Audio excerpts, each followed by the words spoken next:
నమస్తే రమగారు. నమస్తే జయ. రమగారు, నావెల్స్ చెప్పుకుంటూ ఉన్నాం. ఏదైనా కొత్తది స్టార్ట్ చేద్దామా? ఒక ఎపిసోడ్లో చెప్పేయచ్చు. ఆ, ఓకే. ఒక ఎపిసోడ్లో చెప్పేయచ్చు. నావెల్స్ ఇంచుమించు కంప్లీట్ చేసేస్తాం కదా. చేసేస్తాము.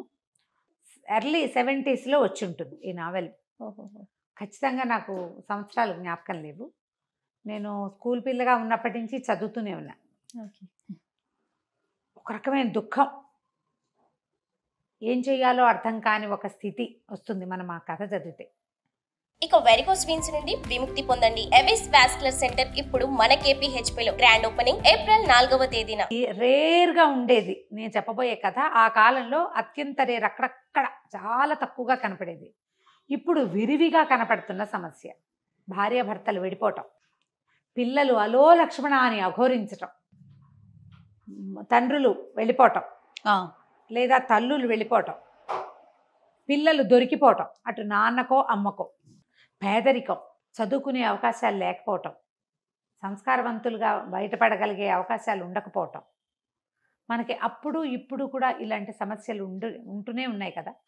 ఇప్పుడు ఏమైనా మరి అంటే లోకంలో అందరూ చేస్తున్న వ్యవహారం కాబట్టి చాలామంది, అంటే అందరూ అనద్దు పోనీ, సహజంగానే కనపడుతోంది. ఏముంది, విడాకులు తీసుకున్నారు, ఏముంది విడిపోయారు అని. పిల్లలు తల్లి దగ్గర తండ్రి దగ్గర ఉంటారు, ఏ తాతింట్లోనూ పెరుగుతారు. చాలా క్యాజువల్గా తీసేసుకుంటున్నాం రమగారు. కానీ అది పెద్ద విషయంగా ఆలోచించట్లేదు మనం. కానీ పిల్లల మీద చాలా ప్రభావాన్ని చూపిస్తుంది అది ఎప్పుడు కూడా. దాని మీద బేస్ చేసుకున్న ఒక కథ. ఓకే. కావిల్పాటి విజయలక్ష్మి గారని ఫ్యామిలీ స్టోరీస్ చాలా బాగుండేవి. ఆవిడది విధి విన్యాసాలు కథ. పేరు ఎంత బాగుంటుంది, విధి విన్యాసాలు. దీన్ని సినిమాగా తీశారు తహసీల్దార్ గారు అమ్మాయి. ఓకే. అయితే నేను ఆ సినిమా, అందులో ఒక వీణ పాట ఉంది, ఫేమస్ పాట, గుర్తు కూడా రాలే, రాత్రి నుంచి ఆలోచిస్తున్నాను నేను. జమున్ గారు ఆవిడ యాక్ట్ చేశారు హీరోయిన్గా. అయితే కథలో ఉన్నటువంటి కఠోరమైన సత్యాలు సినిమాలో ఉన్నాయో లేదో ఐడియా లేదు నాకు, నేను చూడలేదు. ఓకే. అది నా చిన్నప్పుడు వచ్చిన సినిమా. ఈ పుస్తకం మాత్రం మా ఇంట్లో ఉండటం వల్ల నేను చాలాసార్లు చదివాను. ఇటీవల కాలంలో కూడా మన బుక్ ఎగ్జిబిషన్లో కనబడితే తెచ్చుకున్నా. మళ్ళీ కొనుక్కొచ్చుకున్నారా? ఒక్కొక్కళ్ళకి ఒక్కొక్క పిచ్చి ఉంటుంది. చాలా బాగుంటుంది కథ. ఈ కథ స్టార్టింగ్ ఒక కుర్రాడితోటి మొదలవుతుంది. వాడు 10th క్లాస్ పూర్తవుతుంది. అంటే కాలేజీలో చదవాలని ఉంది. అమ్మమ్మ పిల్లవాడు ఉన్నారు. పెద్ద మావయ్య ఉంటాడు. పెద్ద మావయ్య, భార్య, 2 పిల్లలు. మావయ్య రాజశేఖరం. అసలు మొదటి డైలాగే కండక్టర్ కొడుకు కలెక్టర్ అవుతాడా అన్న డైలాగ్ తోటి మొదలవుతుంది. ఓహో. పిల్లవాడిని చదివించాలని అమ్మమ్మ అడుగుతుంది మామయ్యని. పిల్లాన్ని చదివించు, కాస్త కాలేజీ చదివిస్తే వాడు పొట్టవాడు పోసుకుంటాడు, వాళ్ళ అమ్మని వాడు చూసుకుంటాడు. అంటే ఆ కండక్టర్ కొడుకు కలెక్టర్ అవుతాడా, ఏముంది, ఏ కొట్లో పద్దులు రాసిన 60 70 ఇస్తారు, వాడికి వాళ్ళ అమ్మకి వెళ్ళిపోతుంది. లేత పిల్లాడు, ఒక 16 ఏళ్ల స్ఫురద్రూపి అయిన ఒక కుర్రాడు. అయితే తల్లి అమ్మమ్మ ఏమంటారంటే, చిన్న మామయ్య దగ్గరికి వెళ్ళు, చిన్న మామయ్య దగ్గరికి అని చిన్న మామయ్య దగ్గరికి ఇంకో ఊరు పంపిస్తారు. పంపిస్తే చిన్న మామయ్య గోపాలరావు, పెద్ద మామయ్య రాజశేఖరం, రెండో మామయ్య గోపాలరావు ఇంకేదో ఊరిలో ఉంటాడు. అది కాస్త అటు ఇటుగా వైజాగ్ ఏమో అనిపిస్తుంది, పెద్దగా ఊరి పేర్లు కనపడవు కథలో. ఓకే. అక్కడికి వెళ్తాడు. వాళ్ళ ఇంట్లో కూడా ఓ పిల్లాడు ఉంటారు. పెద్ద మామయ్యకి ఓ పిల్లాడు, చిన్న మామయ్య కూడా ఒక పిల్లవాడు. అయితే ఆయన ఏమన్నాడు, సరే కనుక్కుంటాడు, ఏమిటి సంగతి సందర్భం కనుక్కొని, అరే నాకు జీతం తక్కువేరా, నీకు భోజనము వసతి నేను ఇస్తాను, నా దగ్గర ఉండు, ఫీజులు పెద్ద మామయ్య కడతాడేమో కనుక్కో. అప్పుడు ఈ పిల్లాడు, మా నాన్న ఎక్కడుంటాడు అని అడుగుతాడు. తండ్రి లేడు వీళ్ళతో. అడిగితే ఈయన తను ఏమన్నాడంటే, అక్కడెక్కడో ఫలానా చోట ఉంటాడు, ఎప్పుడో అడ్రస్ ఇచ్చాడని అడ్రస్ తీసి చేతిలో పెడతాడు. ఈ పిల్లాడు ఊరు వెళ్తానని చెప్పి ఇంటికి వెళ్ళకుండా ఆ తండ్రి ఉన్న ఊరికి వెళ్తాడు. ఇవేవో ట్రైన్ ప్రయాణం చేసి వెళ్ళవలసిన ఊళ్ళుగానే కనపడతాయి. అక్కడికి వెళ్ళేసరికల్లా ఇతను ఒక మామూలుగా తదుపరి వాళ్ళ అమ్మ ఎట్లా ఉంది, దైన్యంగా, అమ్మ ఇంట్లో కింద ఇల్లు వాడుకుంటారు, పొలం డబ్బులు ఇంటెద్ద ఏదో కొద్దిగా వస్తే బిక్కుబిక్కుమంటూ కాలక్షేపం చేసే దౌర్భాగ్యపు స్థితిలో ఉన్నారు వీళ్ళు. పిల్లాడికి పండగకి బట్టలు లేవు, చెప్పులు లేవు, సైకిల్ లేదు, సాగుబాటు లేదు, ఏ సాగుబాటు లేదు. తన తండ్రిని కూడా అలా ఊహిస్తాడు. కానీ ఆయన స్ఫురద్రూపి, ఎత్తైన పచ్చటి గంభీరమైన ఆకారం, చాలా అందమైన వాడు అతను, ఆ పిల్లాడి తండ్రి. పిల్లాడు అందగాడనే చెప్తారు మనకి మొదటి నుంచి. సరే వచ్చేసరికి ఒక 3-4 ఫ్రెండ్స్తో ఉంటాడు ఆయన. ప్రసాదరావు గారిని కలవడానికి వచ్చానని చెప్తాడు. ఏమిటంటే కాలేజీ ఫీజు కోసం వచ్చాడంటారు, అదంటారు, ఇదంటారు, మాట్లాడతారు ఫ్రెండ్స్. వాళ్ళందరూ వెళ్ళిపోయాక ఆయన మీరు నన్ను ఫీజులు కట్టి చదివిస్తారేమోనని అడగటానికి వచ్చానంటాడు. ఆయన అవి అందరికీ అన్నేసి ఫీజులు ఎలా కట్టేస్తాం అని ఒక 5 రూపాయలు 10 రూపాయలు ఇస్తాడు. ఇది తీసుకుని వెళ్ళమని. ఆయనకి తెలియదు. మీ అబ్బాయి అయితే ఇలాగే ఇస్తారా అంటాడు. అలా ఎందుకు ఇస్తాను, ఇంతకీ నువ్వు ఎవరి అబ్బాయి అంటే నేను కండక్టర్ ప్రసాదరావు గారి అబ్బాయిని అని చెప్తాడు. చెప్పేసి ఆయన నిర్ఘాంతపోతాడు. బాగా పరిశీలనగా చూస్తే తన పోలికలు భార్య పోలికలు కనపడుతుంటాయి పిల్లాడిలో. నిన్నెవరు పంపించారని అడుగుతాడు. మావయ్యే పంపించాడని చెప్తాడు. ఇక ఆ కొడుకుని దగ్గరికి తీసుకుంటాడు. ఆ పిల్లాడిని ఆయన 4 నెలల వయసులో వదిలిపెట్టి వచ్చాడు. సంటి పిల్లాడు అప్పుడు 4 లేదా 8 నెలలు అంతే వయసు. తర్వాత వాడికి 5 ఏళ్ళు. అప్పుడు తల్లి వాడు ఇద్దరు అన్నవరం బస్సులో ఈయన కనపడ్డారు. అప్పుడు ఈయన కండక్టర్గా ఉన్నాడు ఆ బస్సులో. పిల్లాడు 5 ఏళ్ళు అప్పుడు. తాతగారు బాగున్నారా అని అడిగితే చచ్చిపోయారని చెప్తాడు పిల్లాడు. పిల్లోడితోనే పిల్లవాడు భార్య పిల్లాడు కనిపిస్తారు. పిల్లాడిని ఒళ్ళో కూర్చోబెట్టుకుంటాడు. అడుగుతాడు, ఓ బిస్కెట్ ప్యాకెట్ కొని పెడతాడు. తాతగారు బాగున్నారా, ఇంట్లో అందరు బాగున్నారంటే తాతగారు చచ్చిపోయారు, చాలా రోజులైంది, ఇంట్లో అందరు చచ్చిపోలేదనే అందరు బాగానే ఉన్నారని చెప్తాడు. మా బావగారు పోయారని తెలుసుకుంటాడు ఆయన. అంతకు మించి వాళ్ళ గురించి అతనికి ఏం తెలియదు. అక్కడి నుంచి ఇతను ఏం చేస్తాడు, సరే ఆయన పిల్లాడిని అట్ట పెట్టుకుని అన్నం తినిపించి తన మంచం మీద తన పక్కనే పడుకోబెట్టుకుని ఫీజులు కడతాను, నువ్వు మా మావయ్యకి ఉత్తరం రాసిస్తాను, నేను ఫీజులు కడుతున్నానని ఎవరికీ చెప్పద్దు అని చెప్తాడు. సరే ఉత్తరం పుచ్చుకొని డబ్బులు ఇస్తారు. ఇంత అక్కర్లేదంటాడు. కాదు పుస్తకాలకి వాటికి కావాలని. ఆ రోజుల్లో 300 100 నోట్లు చూసి ఆశ్చర్యపోతాడు పిల్లాడు. అక్కడి నుంచి మావయ్య గారింటికి వెళ్తాడు. వెళ్తే ఏమిట్రా ఒప్పుకున్నాడు, ఏమిట్రా మావయ్య అంటే డబ్బులు తీసి చేతిలో పెడతాడు. తండ్రి రాసిన ఉత్తరం ఇస్తే ఆశ్చర్యపోతాడు. ఊరిని భలేవాడివిరా, నువ్వు చూసి రమ్మంటే కాల్చి వచ్చావా అని ఉత్తరం చదువుకుంటాడు. సరే ఇక్కడే ఉండు, ఫీజులు ఈ డబ్బులు ఫీజులు కడదామని మంచి కాలేజీలో చేర్పిస్తారు. ఏ కాలేజీయో మనకు చెప్పరు. కాలేజీ వ్యవహారాలు ఏముండవు. కాలేజీకే ఉత్తరం రాస్తుంటాడు తండ్రి కొడుకు ఉత్తర ప్రత్యుత్తరాలు నడుస్తాయి. మళ్ళీ ఇంకోసారి తండ్రి దగ్గరికి వెళ్తే ఆయన బట్టలు కుట్టిస్తాడు కొడుక్కి. సరదాగా ఉంటుంది. 16-17 ఏళ్ళ పిల్లాడు పచ్చగా పొడుగ్గా ముచ్చటగా ఉంటాడు. వీడికి మంచి మంచి బట్టలు వేసుకుని చూసుకోవాలని ఉంటుంది తండ్రికి. ఓకే. వీడి ఫీజులు ఎవరు కడుతున్నారు, చిదంబర రహస్యం, ఎవరికి తెలియదు. మావయ్యకి తెలుసు కదా, ఈ మావయ్య కట్టాడు అనుకుంటారు. అయితే వీడు చెప్తాడు, ఎవరికి చెప్పద్దన్నారు మా నాన్న అని. ఉత్తరంలో కూడా అదే ఉంటుంది. అత్తయ్యకి చెప్తాను, ఆమె దగ్గర నుంచి రహస్యం బయటకు వెళ్ళదని, మళ్ళీ గొడవలు వస్తాయి మాకు అని భార్యకి మాత్రం చెప్తాడు. ఆవిడ ఎవ్వరికీ చెప్పదు. ఈ అన్నదమ్ముల మధ్య కూడా అంత విరివైన రాకపోకలు ఉండవు. ఓకే. కథ దాదాపుగా ఒక 6-7 సంవత్సరాల పాటు నడుస్తుందన్నమాట. మధ్యలో పాత కథ రివైవ్ అయ్యి కనపడుతుంది. సరే పిల్లాడు చదువుకోవటం మొదలు పెడతాడు. ఇంటర్మీడియట్ అయిపోతుంది, డిగ్రీలో చేరుస్తాడు. పెద్ద మావయ్యకి ఆశ్చర్యంగా ఉంటుంది. పిల్లాడికి కాన్ఫిడెన్స్, అంతకుముందు భయంగా బిక్కుమని పేదరికము, తండ్రి లేకపోవటం వల్ల చుట్టుపక్కల వాళ్ళంతా మీ నాన్న వెళ్ళిపోయాడు, మీ అమ్మని వదిలేశాడు లాంటివి విని పిల్లలు చాలా బేలగా ఉంటారు. ఎప్పుడైతే ఈ తండ్రి దగ్గరికి వెళ్ళటము, ఆయన డబ్బు ఇవ్వటము, ఆయన బాగా చూసుకోవటము, ఆయన చాలా మంచివాడని అతనికి తెలియటం, దాంతో ఒక కాన్ఫిడెన్స్ వచ్చేస్తుంది పిల్లాడికి. కాన్ఫిడెన్స్ పెద్ద సౌందర్యం, అన్నిటికంటే పెద్దది. అయితే ఈ పెద్ద మావయ్యకి ఆశ్చర్యంగానే ఉంటుంది. ఇంత డబ్బు గోపి ఎక్కడ ఎలా కడుతున్నాడు తమ్ముడు అర్థం కాదు. మెల్లిగా డెవలప్ అవుతాయి. వీళ్ళింట్లో ఓ పిల్లవాడు ఉన్నారు కదా, పద్మజ, గోపాలరావు కూతురు పేరు పద్మజ, పిల్లాడు ఒక సీను. రాజశేఖరానికేమో ఓ జయ, చంద్రం, 2 పిల్లలు. ఆ జయ చాలా అందంగా ఉంటుంది. ఈ పద్మజ కొంచెం సామాన్యంగా మేనత్త పోలికగా ఉంటుంది. దీనికి పూర్వగాథ ఏం చెప్తారంటే, తహసీల్దార్ గారు వెంకటరామయ్య గారు ఏదో ఆయన పేరు, ఆయనకి ఒక కూతురు 2 కొడుకులు. ఆ కూతురు పేరు మధుమతి. వాళ్ళ పక్కింట్లో ఒక ముసలి మామగారు ఒక కుర్రాడు అద్దెకుంటారు. పిల్లాడు ఏదో డిగ్రీ చదువుకున్నాడు, ఉద్యోగం వేయించమని తహసీల్దార్ గారిని అడుగుతుంది ఆవిడ. వీళ్ళింటికి కొంచెం రాకపోకలు ఉంటాయి. ఆ కుర్రాడు ఆ మధుమతి కొంత ప్రేమలో పడతారు. అబ్బాయి చాలా అందమైన వాడు. ఈ అమ్మాయి కూడా బాగుంటుంది, కానీ అతను ఎక్కువ అందగాడు. ప్రేమలో పడతారు. ఒక 2 సంవత్సరాలు గడిచేసరికల్లా, 1 సంవత్సరం గడిచింది, ఉద్యోగం స్థిరపడింది అబ్బాయికి. పిల్లకి ఇతని మీద మనసు ఉందని తెలుసుకుని తండ్రి వాళ్ళిద్దరికీ పెళ్లి చేయాలనుకుంటారు. ఆ ముసలి మామగారు కాస్త చనిపోతుంది. చనిపోతే కుర్రాన్ని తెచ్చి తమ ఇంట్లోనే పెట్టుకుంటారు. చక్కగా పెళ్లి చేస్తారు. పెళ్లి చేసి తమ ఇంట్లోనే ఇల్లరికం ఉంచుకుంటారు. ఆ అబ్బాయి ఎంతసేపు బయటికి వెళ్ళిపోదాం ఉంటాడు. ఆ అబ్బాయే ఈ ప్రసాదరావు, ఈ పిల్లవాడి తండ్రి. ఆ మధుమతి ఆ పిల్లాడి వాసు తల్లి. మన కుర్రాడి హీరో ఉన్నాడు కదా, వాసు అతని పేరు. అయితే వీళ్ళిద్దరూ కలిసి ఉంటారు. 5 సంవత్సరాలకు కానీ పిల్లలు కలగరు. 5 ఏళ్లకి ఈవిడ ప్రెగ్నెంట్ అయ్యింది. క్రమంగా ఏమైందంటే, ఆ రోజుల్లో ఏదో ఒక సంఘటన జరుగుతుంది. అదేంటంటే, ఆయన ఏదో ఒక ఉద్యోగం జోగయ్యో ఎవడో ఆఫీస్లో ఉన్నటువంటి ఒక ప్యూన్ తాలూకు ఉద్యోగం తీసేసే ఒక ఇది జరుగుతుంది. జరిగితే ఆ జోగయ్యకి ఈ ప్రసాద్కి స్నేహం ఉంటుంది బాగా. ఇతను ఆ కాగితం నేను పెట్టనంటాడు. ఆయన తహసీల్దారు, ఇతను యూడీసీ, ఒక హెడ్ క్లార్కో ఏదో అవుతాడు ఇతను. ఆయన ఎంత బాగానో చూసుకుంటారు అల్లుడిని, మంచి మంచి బట్టలు కుట్టిస్తారు, ఎంత బాగుంది, ఓసారి ఇట్రా అని బట్టలు చొక్కా సరిపోయింది లేదో చూస్తారు, పిల్లతో కలిసి సినిమాలకు తిప్పుతారు, నువ్వే మా ఇంటికి పెద్ద కొడుకు అంటారు.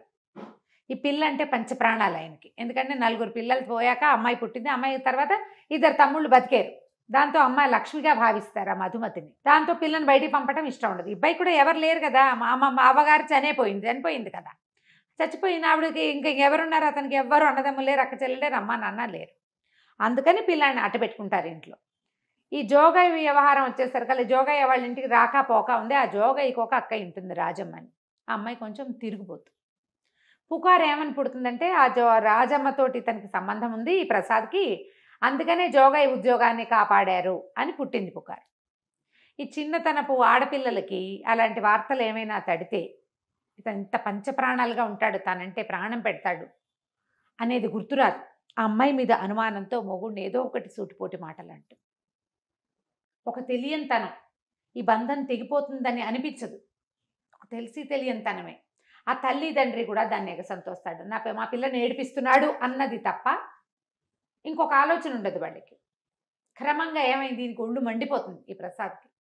సినిమాలో ఇలా హీరోని క్యారెక్టర్ని దెబ్బతీయరు బహుశా, అవును. కానీ ఇతను ఏం చేశాడంటే నిజంగానే ఆ అమ్మాయితో సంబంధం ఏర్పరచుకుంటాడు. ఓహో.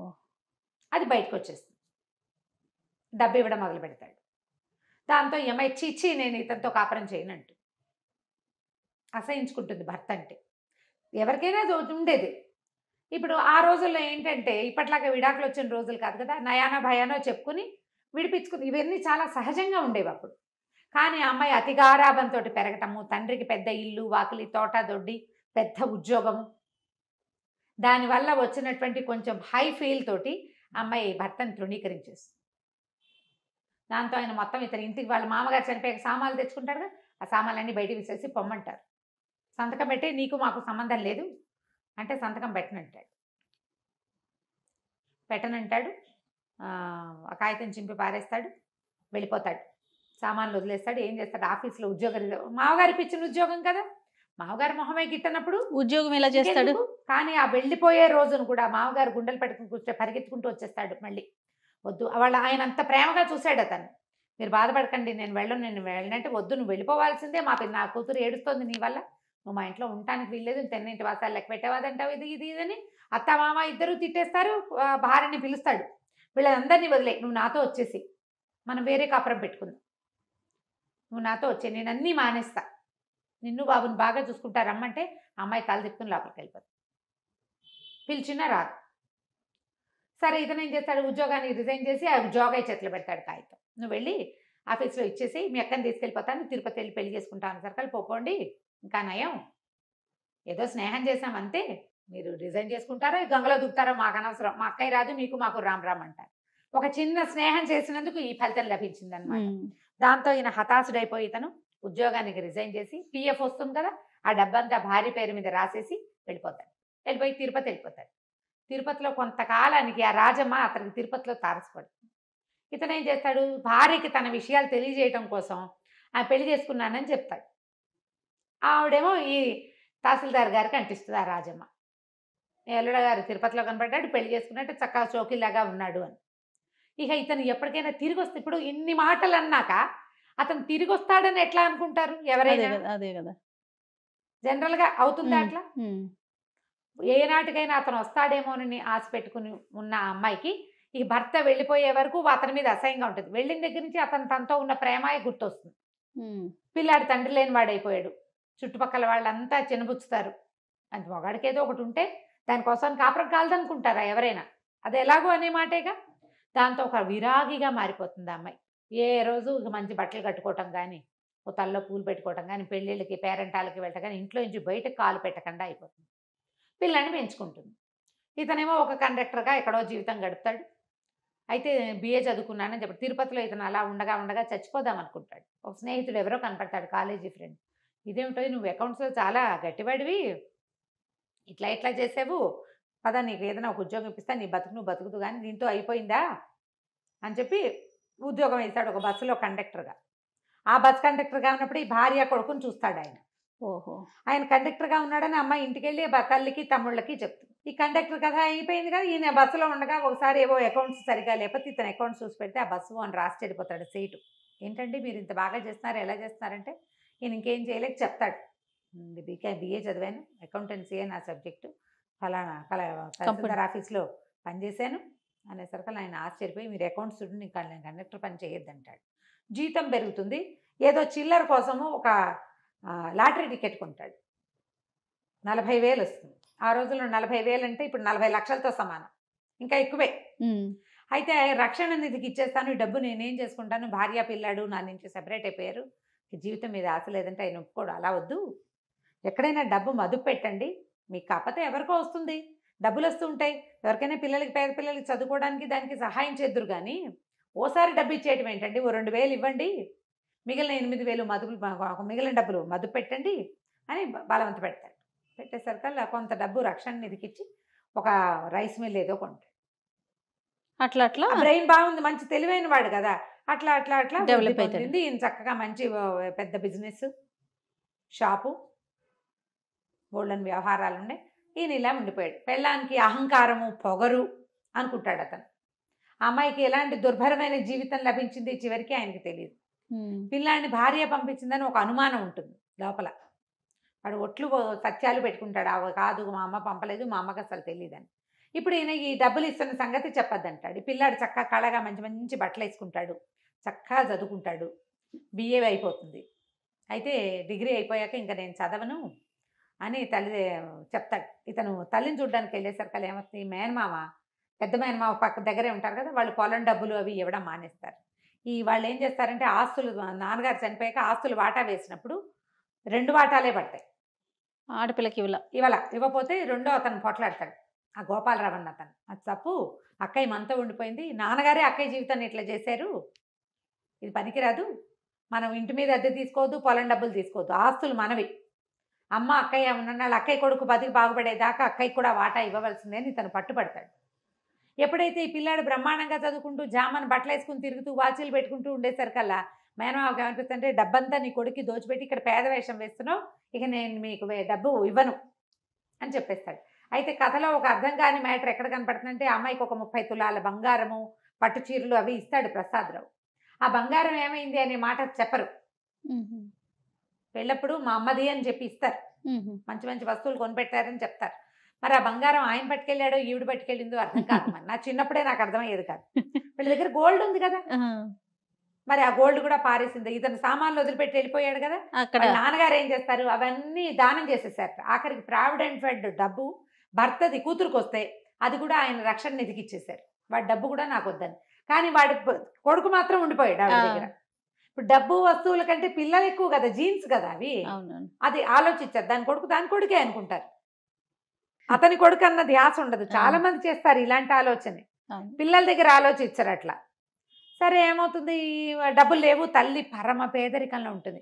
మా అమ్మమ్మ ఒంటిపూట తింటున్నారు, నేను ఇంకా చదువుకోనని ఏడ్చి మొత్తుకుంటాడు తండ్రి దగ్గర. ఆయన ఒప్పుకోడు. నువ్వు కండక్టర్ కొడుకు కలెక్టర్ అవుతాడా అన్నాడు మీ మామయ్య. కలెక్టర్ అయ్యి చూపించాలి,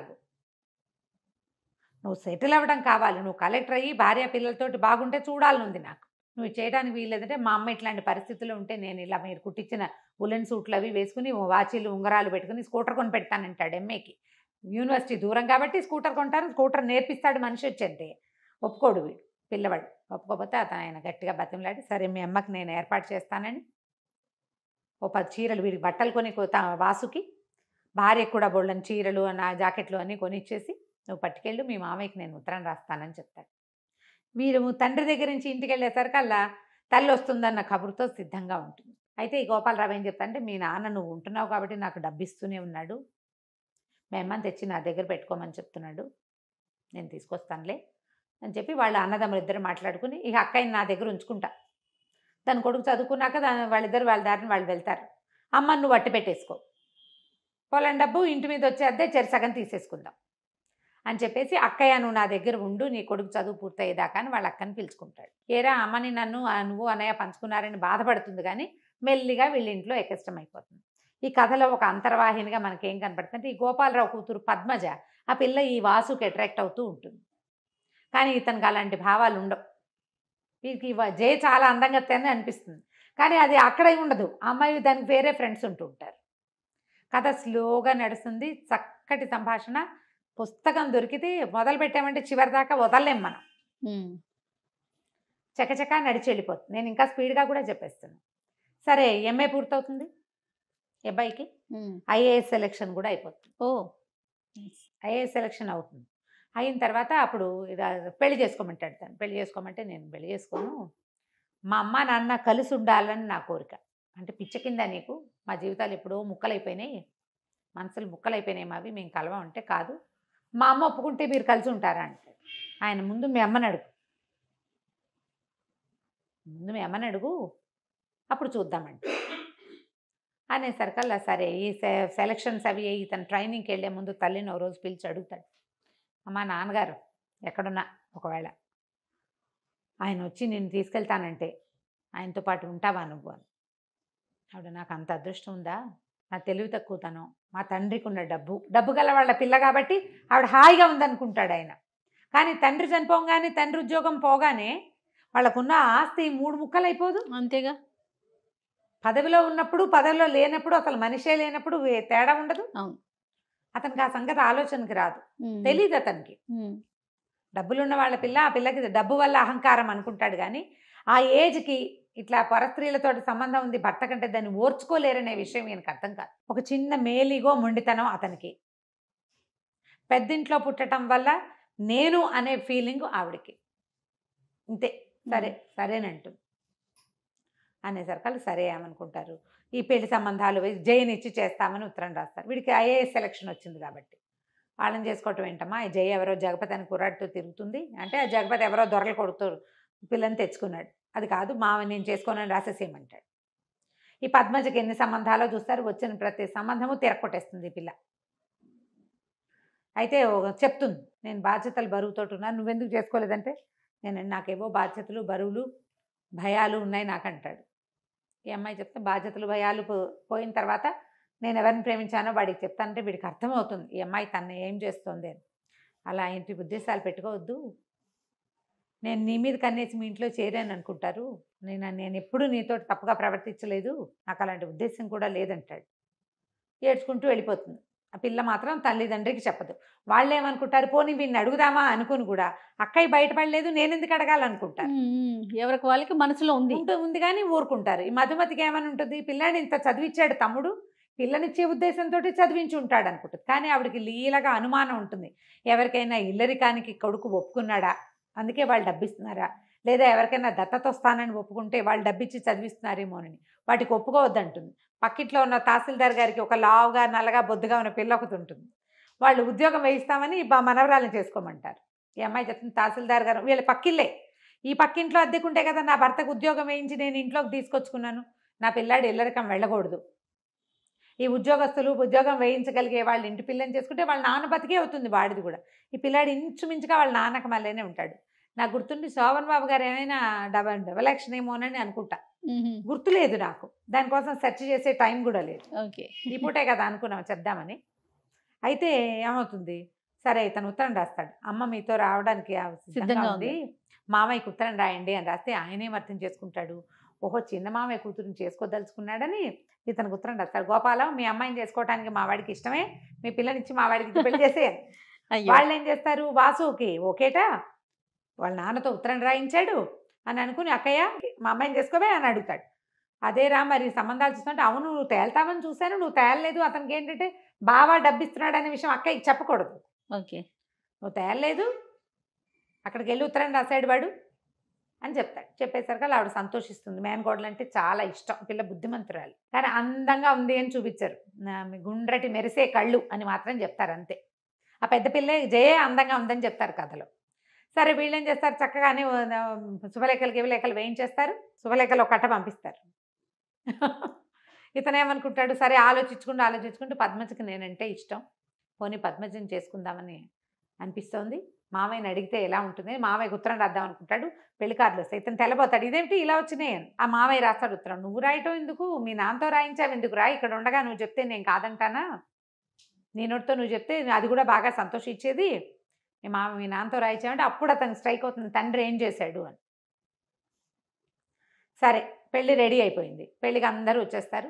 ఆ పెళ్లి రోజు ముందు రోజు అక్కయ్య గోపాలరావుని అడుగుతుందన్నమాట మధుమతి గారు, మీ బావ ఎక్కడున్నారు, నేను జాయింట్ కలెక్టర్, వీడు ఎంతమందో పెద్దవాళ్ళు వస్తారు, తండ్రి లేకుండా తల్లి ఒక్కతే ఇలాగా బోసి మొహంతో కనపడితే బాగుండదురా, ఆయన ఎక్కడున్నారు, ఆ పెళ్ళి కాసేపు వచ్చి అక్షింతలు వేసి వెళ్ళమనంటే, ఆయన ఇంకో భార్యా పిల్లలు ఉన్నట్టు ఆయనకి ఏం భార్యా పిల్లలు లేరులే, వస్తాడులే అని నవ్వుతాడు.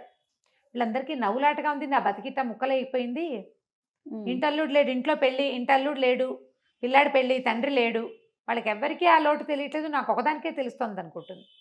తర్వాత ఎన్నిసార్లు అనుకుంటుంది. అతను వెళ్ళిపోయాక ఆవిడ పొరపాటు చేశాను, అతను రా అని పిలిచేవాడు, వేరే కాపురం పెట్టుకుందామని ఎన్నిసార్లు అడిగాడు, ఆ రోజు కూడా రమ్మన్నాడు, నేను వెళ్ళకపోవటం ఎంత పొరపాటు చేశాను, పిల్లాడికి వాడి భవిష్యత్తు పాడు చేసేసా, నా జీవితము అంధకార బంధనం చేసుకున్నాను, ఇట్లా వాళ్ళ ఇంట్లో పడి వాళ్ళ చీత్కారాలు తింటూ ఉండవలసి వచ్చింది. అన్నదమ్ములకు పెళ్ళిళ్ళు అయ్యేసరికల్లా ముద్దు ముచ్చట మా అక్కయ్య ప్రేమ ఎందుకుంటుంది. సరే మధ్యాహ్నానికి ఒక ఆయన 2 పెట్టెలు సూట్ కేసు తోటి వస్తాడు, 2 సూట్ కేసులు, హోల్డాలు అవి పట్టుకుని. ఆ పాతకాల కథలో హోల్డాలు బాగా కథలు కనపడతాయి అన్నమాట. బెడ్డింగ్ లాంటిది, అందులో చాలా సామాన్లు ఉంటాయి, పరుపు కూడా ఉంటుంది, ఎక్కడైనా కావాలంటే పరుచుకుని పడుకునేటట్టుగా. వాటితోటి వస్తే ఆశ్చర్యపోతారు, ఎవరో చుట్టాలు వచ్చారండి. సరే అక్కడి నుంచి అక్కయ్య బావ వచ్చారు, పైకి వెళ్ళమని చెప్తాడు. ఇప్పుడు వెళ్తే పైకి ఈవిడేం ఊహించుకుంటుంది, అప్పుడెప్పుడో 20 ఏళ్ల క్రితం చూసింది ఒక ఆయన్ని. ఆయన ఎట్లా ఉన్నాడు, కండక్టర్ బక్క చిక్కిపోయి, మొహం అంతా పీక్కుపోయి, జుట్టు ఎర్రగా పీచుకొని, నూనె తైల సంస్కారం లేని జుట్టు, దవడలు లాక్కుపోయిన ఒక బక్క మొహం గుర్తుంది ఆవిడికి. అప్పటికి అతను చాలా నిరాశ దృక్పథంలో ఉన్నాడు కదా. ఇప్పుడు ఆశ్చర్యపోతుంది ఈయన్ని చూసి. ఆయన ఎంత మనిషి, ఆజానుబాహువు, చక్కగా పచ్చగా విశాలంగా నుదురు, బ్రహ్మాండంగా అద్భుతమైన సౌందర్యవంతుడుగా కనపడతాడు. ఇక భార్యాభర్త కలుసుకుంటారు. ఆవిడ అడుగుతుంది, నన్ను ఇంకెప్పుడు వదిలిపెట్టి వెళ్ళొద్దు, మీరు ఎక్కడుంటే అక్కడ మీతో సేవ చేసుకుంటూ మీతో పాటు ఉంటాను, నన్ను వదిలిపెట్టకండి, జీవితం అంతా సర్వనాశనం అయిపోయింది అని. ఆ పాత తప్పిదాని గురించి అతను చెప్పడు, ఆవిడ అడగదు. ఎలా ఇలా జరిగింది అనేది తెలియదు. భార్యకు చెప్తాడు, నీ మొదటి రోజునే వీడు 6 ఏళ్ల క్రితమే నా దగ్గరకు వచ్చాడు, 7 సంవత్సరాల క్రితమే, 10th పాస్ అయ్యాక నేనే చదివించాను వాడిని, వాడి ఒంటి మీద ప్రతి గుడ్డ నేను కొన్నదే, నీకు చెప్పొద్దన్నాను, వాడు నాతో యుద్ధం చేశాడు ఒక రకంగా, మా అమ్మ మంచిది అని, నేను నా కొడుకు పక్కన నిలబడి నిన్ను చూడాలనుకున్నాను, నేను ఓడిపోయి నువ్వే కావాలని అడగాలనుకోలేదు అని చెప్తాడు. సరే పెళ్ళైపోతుంది. పెళ్ళయ్యాక తల్లిదండ్రిని పిలుస్తాడు. అవన్నీ పండగలు గిండగలన్నీ వ్యవహారాలు అయిపోయాక మనందరం కలిసి వెళ్దామంటే, వద్దు మీ దారిని మీరు వెళ్ళండి అని చెప్తాడు తండ్రి. తల్లి అంటుంది, ఉన్న నాళ్ళు ఒంటరిగా ఉన్నాను, ఆయన వదిలిపెట్టి రాను అని చెప్తుంది. కొడుకు అవసరం తండ్రికి లేదు, తల్లికి లేదు, వాళ్ళిద్దరూ ఒకళ్ళతో ఒకళ్ళు ఉండాలనుకుంటారు. అప్రతిభుడైపోయాడు బాసు అని రాస్తారు చివరికి. విధి ఎలాంటి రకాలుగా తిప్పుతుంది, ఎలాంటి మలుపులు తిప్పుతుందో. ఇప్పుడు వీడు అదృష్టవంతుడు ఈ అబ్బాయి. అవును, చివరి దశలో అయినా అమ్మా నాన్నతో కలిసి ఉండే అవకాశం అబ్బాయికి లభించింది. ఎంతమందికి లభిస్తాయి జయ? అవును రమ్మ గారు. నేను ఎద్దనపూడి సులోచన రాణి గారి ఆరాధన, ఈ విధి విన్యాసాలు చదివినప్పుడల్లా ఏడ్చేదాన్ని జయ. భలే బాధగా ఉంటుంది. అసలు కుర్రాన్ని వాడు బేలగా ఏం చేయాలో తెలియక నిస్సహాయమైన స్థితి వాడిది. వాడికి చదువుకోవాలి, పెద్ద చదువు చదవాలని కోరిక, అవకాశం లేదు. సంపాదన పరుడైన తండ్రి ఉండి, సమర్థుడైన వాడు ఉండి, ఇలా దిక్కుమాలినట్టు మేనమామల పంచన బతకటం ఎంత కష్టం కదా. మరి ఎంత బాగా రాస్తారంటే ఎక్కడ ఎగ్జాజరేషనే ఉండదు.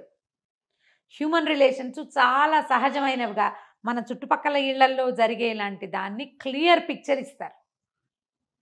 మనుషులు ఎలా మారుతారు, కండక్టర్ కొడుకు కలెక్టర్ అవుతాడా అన్నవాడు తన కూతుర్ని ఇవ్వడానికి సిద్ధపడతాడు. మనుషులు ఎలా ఉంటారో చూపిస్తారు. చాలా క్లియర్గా ప్రశాంతమైన రైటప్స్ కూడా. అదేంటంటే తీక్షణమైన సంభాషణలు, గాఢమైన అదేదో ఉండదు. తాపీ సంభాషణతోటి సాఫీగా వెళ్తుంది.